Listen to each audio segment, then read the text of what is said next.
হাই বন্ধু বান্ধৱীসকল, আজি ৰাতিপুৱাই পুৱাই মই শেৱালি ফুল বুটলিছোঁ। শেৱালি ফুল আমাৰ 12 এডাল। আজি বহুত দিন খোৱা নাই, খাম বুলি ভাবিছোঁ। আজি মাছ আনিছোঁ, মাছেদি শেৱালি ফুল বনাম। এয়া আমাৰ গছডাল, এইডাল এয়া এইখিনি ফুল এইবাৰ কাটি দিছোঁ ঠানিবিলাক, তথাপিও আছে। এই টিংখনত পৰে। এইটো আমাৰ বাউণ্ডাৰীৰ সেইটো ছাইডত মানুহগিৰিৰ ঘৰত টিঙত পৰে। টিঙৰখিনি মই বুটলি আনো, আৰু তলত পৰিলে নানো, অনা নাযায়। এইখিনি মানে কুকুৰৰ লোম চুম পৰি থাকিব পাৰে বুলি ভয় লাগে, সেইকাৰণে নাখাওঁ তলত পৰিলে।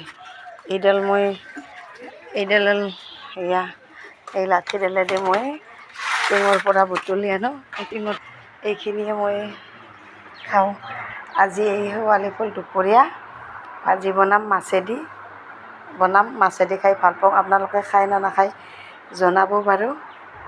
আজিলৈ ইমানতে, বাই বাই।